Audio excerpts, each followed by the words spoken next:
NEET ஆள்மாறாட்ட வழக்கு தொடர்பாக தேசிய தேர்வு முகமைக்கு ஹைகோர்ட் சரமாரி கேள்வியை எழுப்பி இருக்கிறது. நீட் ஆள்மாறாட்ட வழக்கு தொடர்பாக என்டிஏவுக்கு ஹைகோர்ட் சரமாரியான கேள்விகளை முன்வைத்திருக்கிறது. இந்த ஆண்டும் நீட் தேர்வில் முறைகேடு நடந்துள்ளதாக தேசிய தேர்வு முகமையிடம் உயர்நீதிமன்ற மதுரை கிளை தற்போது காட்டமாக தெரிவித்திருக்கிறது. தேசிய தேர்வு முகமை வழங்கிய ஆவணங்கள் அடிப்படையில் விசாரணை அறிக்கையை சிபிசிஐடி போலீசார் தாக்கல் செய்யவும் உத்தரவு பிறப்பிக்கப்பட்டிருக்கிறது. கூடுதல் விவரங்களுடன் இணைகிறார் செய்தியாளர் ரஃபீக் ராஜா. விவரங்களை பதிவு செய்யும். நிச்சயமாக கடந்த 2019ஆம் ஆண்டு நடைபெற்ற நீட் மருத்துவ கல்விக்கான நுழைவுத் தேர்வில் ஆள் மாறாட்டம் செய்யப்பட்ட ஒரு விவகாரம் மிகப்பெரிய ஒரு அதிர்வலைகளை கிளப்பியது. இந்த வழக்கை உடனடியாக தமிழ்நாடு அரசு சிபிசிஐடி விசாரணைக்கு மாற்றி உத்தரவு பிறப்பிக்கப்பட்டது. இதில் மருத்துவ நுழைவுத் தேர்வு எழுதிய மாணவர் உள்ளிட்ட 27 நபர்கள் கண்டறியப்பட்டு குற்றவாளிகளாக சேர்க்கப்பட்டு வழக்கு பதிவு செய்யப்பட்டு விசாரணை செய்யப்பட்டது. இந்த விசாரணையில் 27வது குற்றவாளியாக உள்ள சென்னையை சேர்ந்த தருண்குமார் என்பவர் உயர்நீதிமன்ற மதுரை கிளையில் இந்த வழக்கில் இருந்து தன்னை விடுவிக்க கோரி மனு தாக்கல் செய்திருந்தார். இந்த மனு நீதிபதி புகழேந்தி முன் விசாரணைக்கு வந்தது. இந்த வழக்கை பொறுத்தவரை நீதிபதி புகழேந்தி கடந்த சில வாரங்களாகவே தொடர்ந்து விசாரணை செய்து பல்வேறு உத்தரவுகளை பிறப்பித்து வருகிறார். இந்நிலையில்தான் இந்த வழக்கு மீண்டும் இன்று விசாரணைக்கு வந்தது.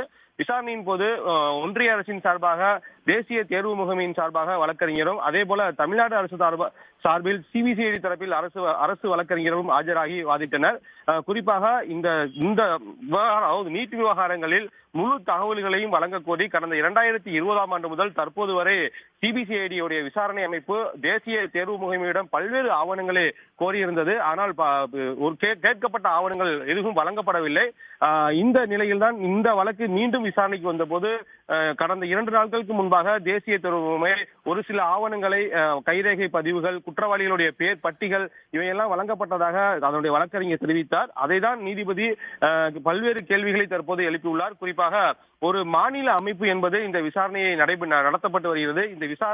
இந்த வழக்கு என்பது சாதாரண வழக்கு அல்ல. மாணவர்களுடைய எதிர்காலங்களை கேள்விக்குறியாக்கக்கூடிய ஒரு தேர்வு விவகாரம். எனவே இதில் ஒரு குறைந்தபட்சம் ஒரு அக்கறை காட்ட வேண்டும். குறிப்பாக இந்த மாநில அமைப்பினுடைய விசாரணைக்கு ஒன்றிய அரசினுடைய அமைப்பு பிரிவுகள் உதவி செய்திருக்க வேண்டாமா? குறிப்பாக இவங்க கேட்கப்பட்ட ஆவணங்களை உடனடியாக வழங்கியிருந்தால் இந்த வழக்கு 5 வருடங்களாக தொய்வு நிலை ஏற்பட்டிருக்காது. உடனடியாக குற்றவாளிகள் கண்டுபிடிக்கப்பட்டு குற்றப்பத்திரிகை தாக்கல் செய்யப்பட்டிருக்கும். அவ்வாறு இல்லாமல் கேட்கப்பட்ட ஆவணங்களை இழுத்தடிப்பது ஏற்கத்தக்கது அல்ல என தெரிவித்தார்.